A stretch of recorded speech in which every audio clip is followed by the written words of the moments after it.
Good afternoon, everyone.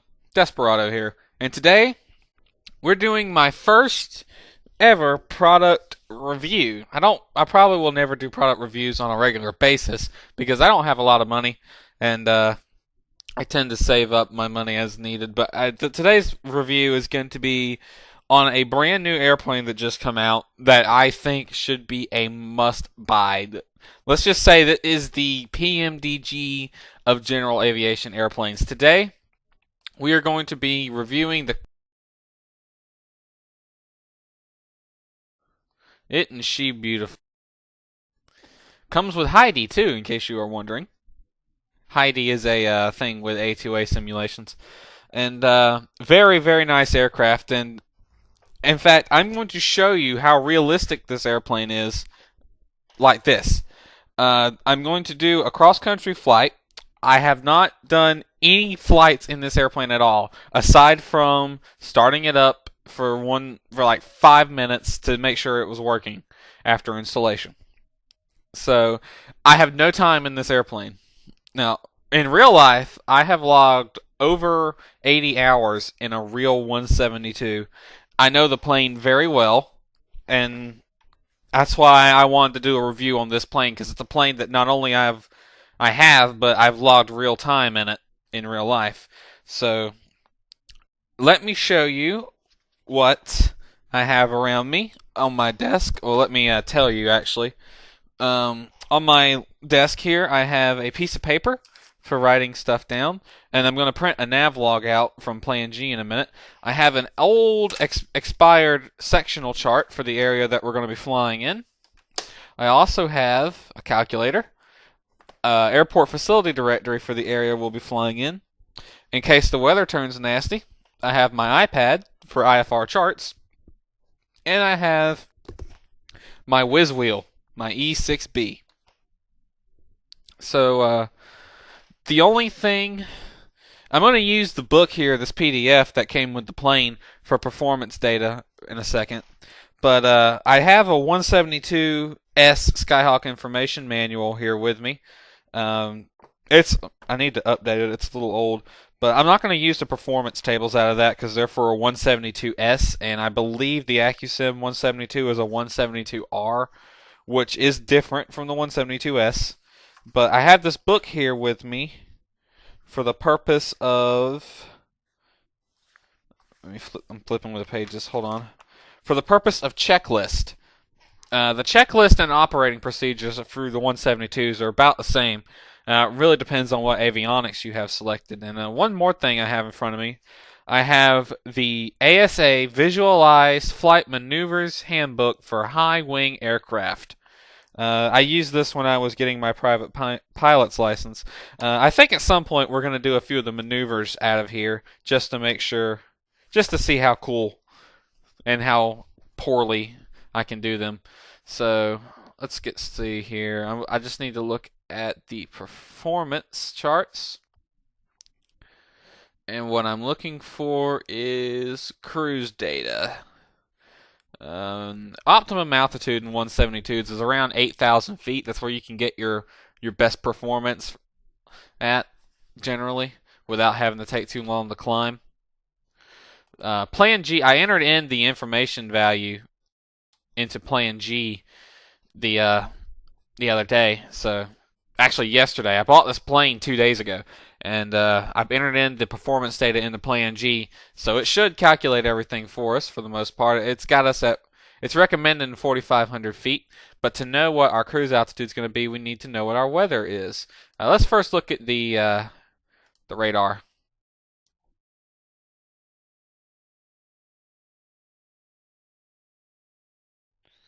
Okay, nothing on the radar really. A few storm cells forming down here at the bottom, but nothing we should have to worry about.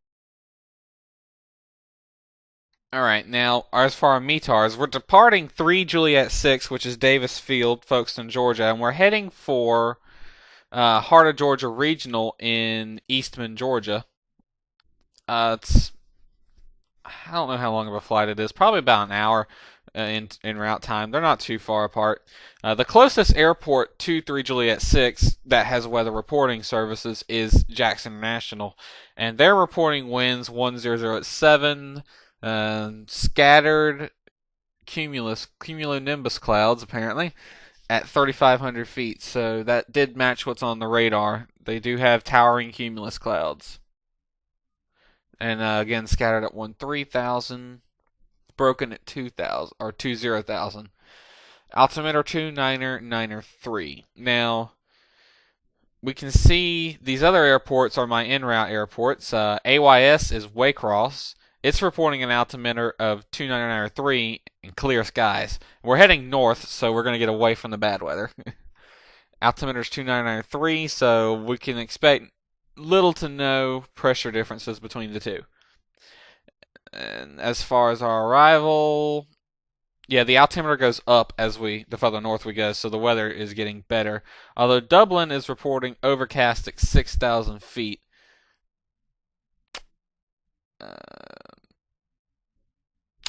That shouldn't be a problem anyway. Dublin is our alternate airfield, so for the area forecast, this is where I'm going to decide what altitude to fly at. Let's see. We're looking for southern Georgia, southeastern Georgia, coastal and plains. The skies are scattered at 5,000 and isolated light thunderstorms and rain. Cumulonimbus topping at flight level 440. This is at 22 Zulu. It should be scattered at 10,000. Scattered ceilings. Outlook is VFR. So the clouds are at 5,000 feet, according to our area forecast. So 4,500 feet is low. Let's see. I don't know how high those clouds go. So what we're going to do, let's see. We need an even altitude, plus 500 feet. So 4,500 will work. Let's plan for 4,500. We'll try 6,500. If we can't stay at 6,500, then 4,500 should be good. That'll keep us clear of the clouds very well. Alright. So Fraps just kills my computer. So 4,500 is going to be our altitude. As for the winds,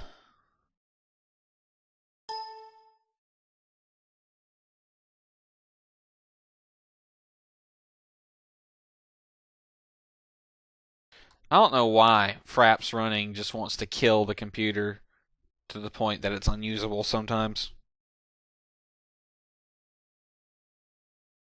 Okay, so I had ASE do the winds, and the temperature is 32 degrees Celsius at cruise. That's 20 degrees above standard conditions, and standard conditions, for those of you who do not know, is 15 degrees Celsius, a standard lapse rate of 1.5 degrees per 1,000 feet, and an altimeter 29.902. That's at the surface. And we're cruising at 4,500 with a temperature of 32 degrees. So that's over 20 degrees above standard. So we're going to use the 20 degree above standard set. 4,000 feet. I'm not going to interpolate any of this data. In real life, you would interpolate your cruise data to get more accurate numbers. I'm just going to use 2,300 RPM at 4,000 feet, 20 degrees above standard, which gives me a speed of 172 knots true and 8.6 gallons per hour.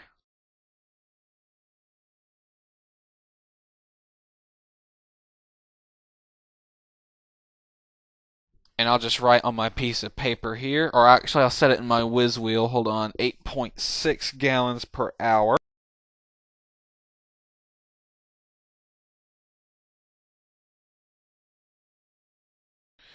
The whiz wheel is my E6B computer here in my hand. So, let's see. Distance time. So this is about 55 minutes. So we'll round that off to an hour. So for 1 hour of flight, let's see, I will need 14 gallons of fuel, apparently, at 8.6 gallons per hour. I read that so wrong, dude. So for roughly an hour-long flight at 8.6 gallons per hour, I'll need 8.6 gallons per hour. We're going to just fill the tanks up because we can do that. Actually, I think I'll go with about 10% less fuel than 100, so 90% fuel, because the setup's going to be I borrowed this airplane from an FBO somewhere, flew it to our departure airfield the day before, and now we're going to fly someone to Eastman for lunch or dinner or something. So let's get a good look at our route. And I set this route up with several things in mind to really show off the airplane. First, we're going to be doing a route tracking towards an NDB. Sorta. Are actually going to be following the road mostly since we're VFR, but we have both the VOR and the NDB here at Waycross for reference. You see I kept our routes to the roads, which is what you do in real life. And then we'll be tracking direct to the Alma VOR, so we'll get to try out the VOR tracking. Then we'll go to Hazelhurst. Now, I did not include the Hazelhurst Airport or NDB in our flight plan for a reason. Plan G is a great flight planning tool for VFR flight planning, and it works for FSX, FS9, X-Plane, works for all of them. And it downloads the data from FlightSimX, so you don't have to update the nav database with Navigraph or nothing. This is all the FlightSimX data. And your installed sceneries. And I added a user waypoint. You can do that. You can right-click, add user waypoint, and I added a user waypoint at Hazelhurst named Hazel.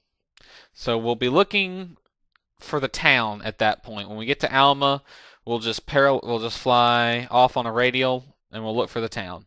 Once we have the town, we find our road and start tracking it. I believe, yeah, it's State Road 341 or US 341. Sorry. Track that to MQW, whatever that town's name is.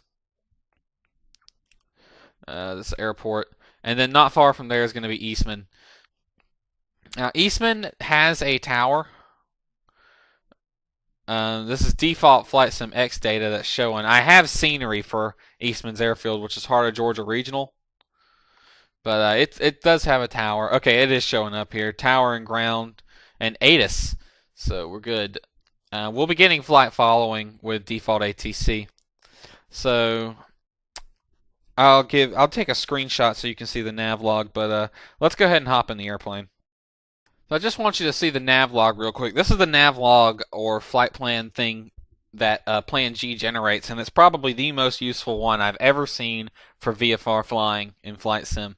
Gives you your nav log here, or it gives you your flight plan, your performance data, altitude, winds, and airspeed, true airspeed.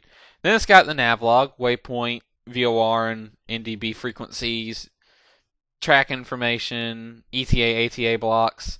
Has alternate information, areas to enter your times.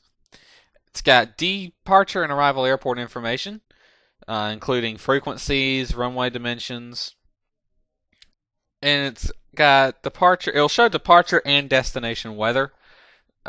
Since our departure airport does not have weather services, yeah, it ain't showing departure weather. So I'm going to print this out for my ease of use, and let's get flying. One more thing. I'm a forgetful person. NOTAMs. Let's see. Departure airfield as obstruction, a tower with lights out of service at 394 feet MSL. It's 4.7 northeast of the airfield. Shouldn't be an issue. The airport's closed to military helicopters. Runway 36 is a right pattern. Runway 18 is a left pattern. And there's an unknown obstruction. Appears to be a tower. 8.5 north-northwest. I'm going to write down the patterns real quick.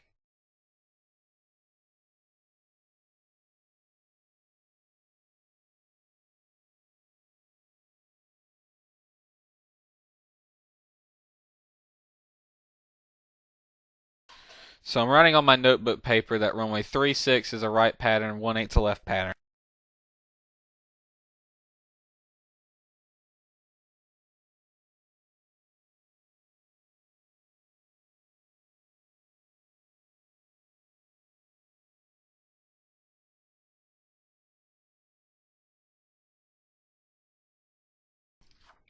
See, I like to fly with full screen, so I like to have all my information together before starting the flight. That way I can fly in full screen and don't have to worry about switching from full and windowed mode.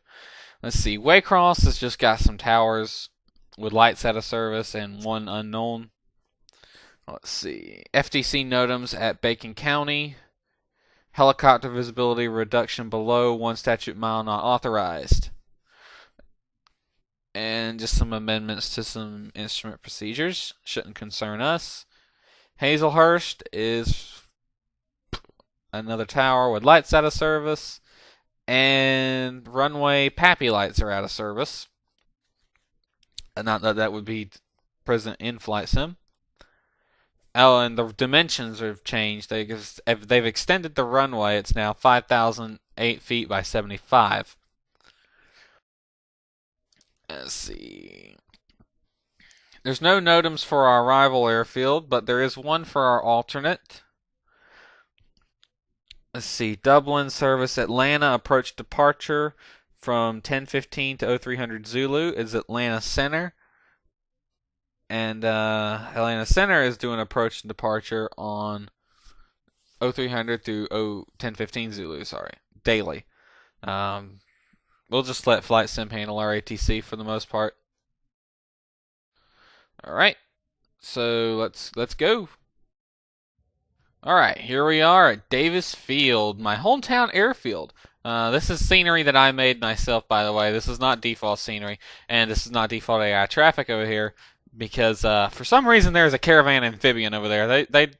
You would not see that at this airfield in real life, but this is where we'll be taking off from. So this is the exterior of the 172R from A2A. Very, very lovely airplane. It's spot on. If you zoom in close, they even got the oil drippings that tend to crop up on it. And let's set our plane up. Now this is one of the good Flight Sim add-ons, so it has something like this.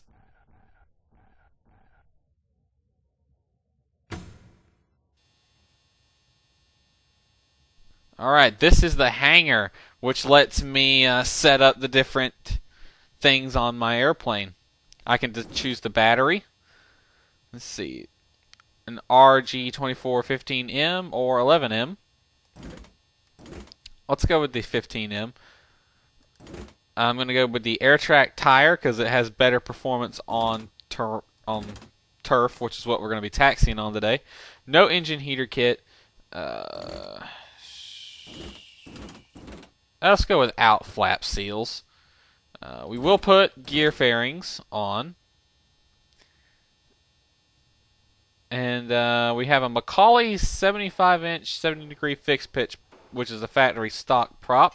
Or we can put on the 76-inch, 60-degree fixed pitch prop, which is the 172S propeller. That's what the 172S has.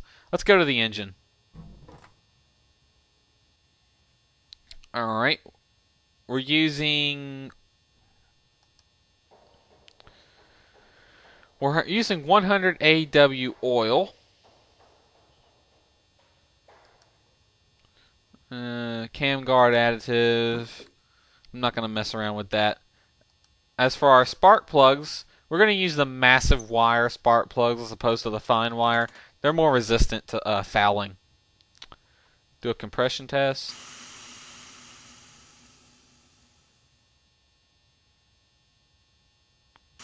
Isn't that neat how you can do all that? This is on a 172. Isn't it nice that you can do all this? It's like PMDG quality. What did I tell you? All right, we got our plane set up. Let's do the pre-flight.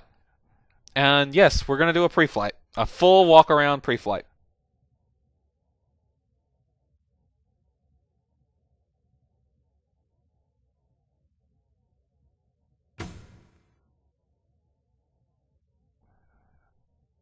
This is the pre-flight panel, and the pre-flight starts in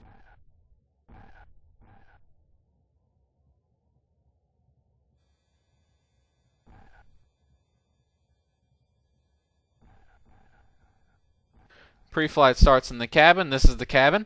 These are all 3D gauges, by the way. I haven't really flown with this airplane yet, so we'll get to see how they look. All the avionics work. We can also change what's GPS. We can have no GPS on this airplane.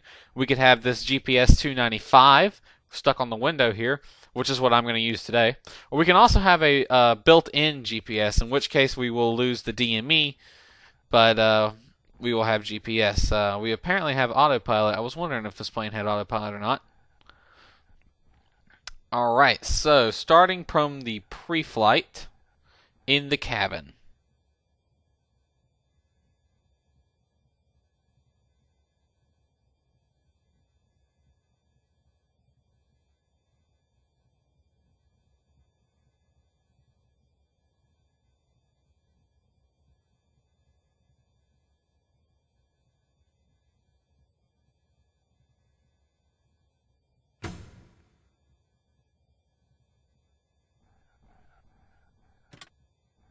Alright, control locks removed. Then we're going to turn on the battery and test the avionics by turning them on.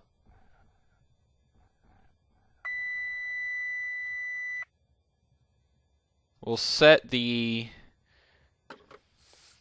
fuel selector to both. Sorry, Fraps is killing my frame, so it's a little harder to do this. Now the avionics are up. Go ahead and, if they're not already on,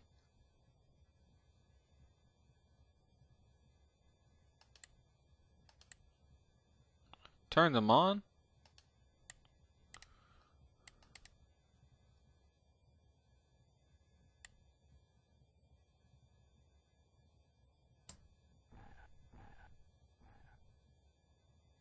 Transponder to standby.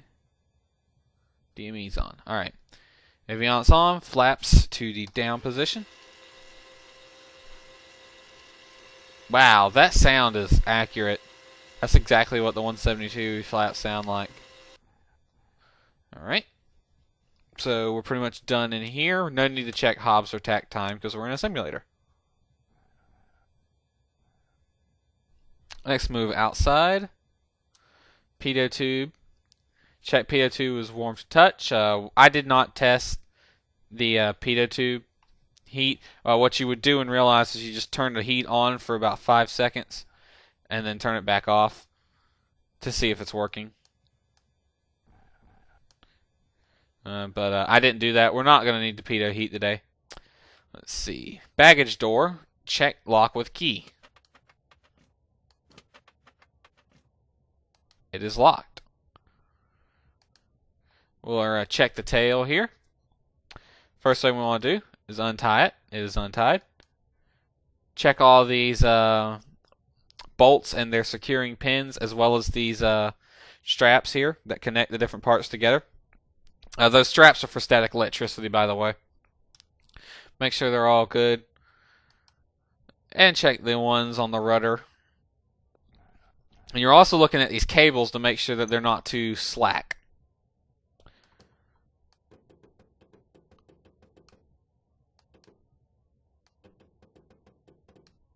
Alright, everything looks good here. Come on to the top of the wing. Shake the flap a bit. Now what we're looking for here is to make sure that the flaps are on the tracks like there should be. And there should be some play, although we can't test it here, in this arm that moves the flaps. In real life, you would take it, shake it, or rub it a bit to make sure there is a little bit of play in it. Here we want to look at our lights. I forgot to do that. So I'm just going to hit the key Shift M. And I'll turn my lights on. They all work.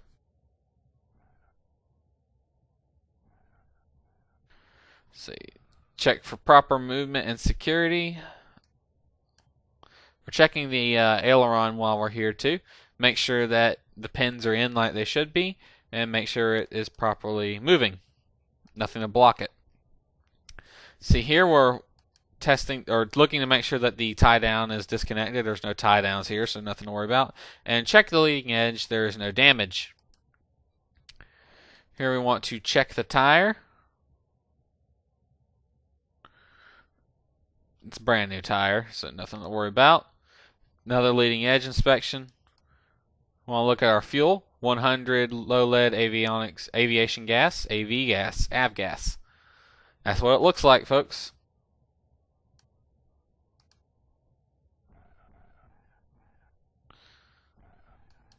Check how much fuel we have.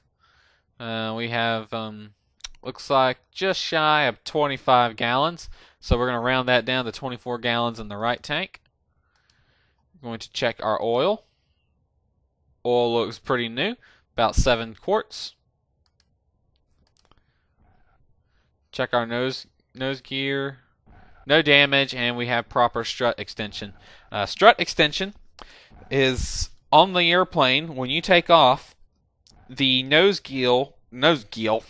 gear will pull down, and the strut will be fully exposed, meaning that the gear is disconnected from the rudder. See, in real life, you're taxiing with the rudder pedals. They are hooked to the gear via a linkage. Now, when you're flying in the air, you don't need the rudder, or you don't need the nose wheel to turn. So the linkage is disconnected when the strut is extended all the way. And you want to make sure you don't have too much strut extension, or you might not have steering on the ground. Next part, we want to look at the prop here. Check for damage.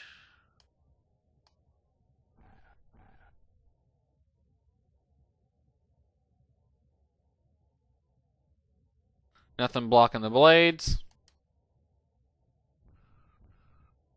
And on the left wing, we want to check our fuel.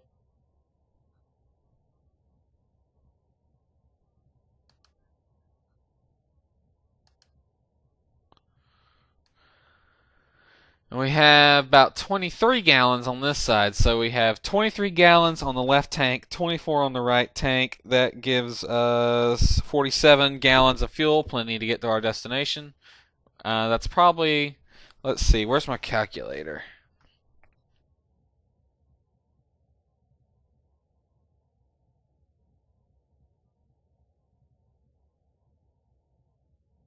So 47 gallons of fuel divided by 8.6 gallons per hour gives us about 5.4 hours of flying time. Plenty of time for a 1-hour flight. Next part, check the tire. Everything looks good here. Leading edge of the wing, tie down is gone. Don't ask me why that windsock is black. I have no idea. Now we got a few things to check here. We're checking the static port, or not static port, the stall indication vent. I can't really remember off the top of my head how that works, but it is to do with the air pressure. And we also want to check the fuel drain vent, make sure nothing's blocking it. Again, repeat the flaps, or the ailerons on the right side, left side, and again with the flaps.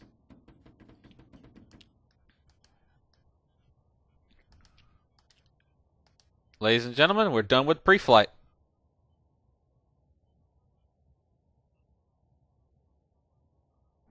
So let's load our airplane. Let's pick who we want to have flying this beauty.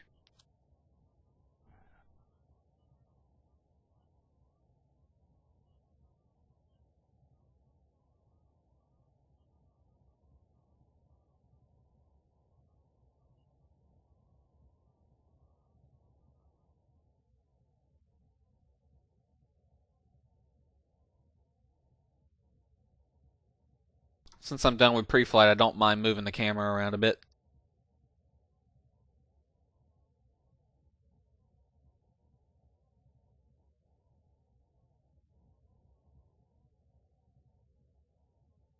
Alright, who do we want to fly this bird today? Alright, so let's pick our pilot. We can have one of these two. I'm going to go with this guy. I'm going to up his weight to be more my size. I'm a fat guy. So let's go up to about 270. That's about how much I weigh. But I'm pretty tall, so I carry that well. But I am fat. Let's not this. For some reason, I'm gonna have a really hot blonde next to me. Let's go with Heidi. Me and Heidi are gonna go to Eastman for dinner tonight. Sunglasses on and everything. We can also pick another girl or the other guy. But we're going to take Heidi today because I like Heidi. Heidi was in the A2A Cub, and she was a lot more interactive in that Cub, too. I don't think she does anything near what she did in the Cub in this airplane. So we got our fuel set. There's no fuel available at this airport, so we can't really fuel up if we wanted to. We got oil at 7.2 quarts. Total aircraft weight is 2416. Payload is 471 pounds. As for baggage,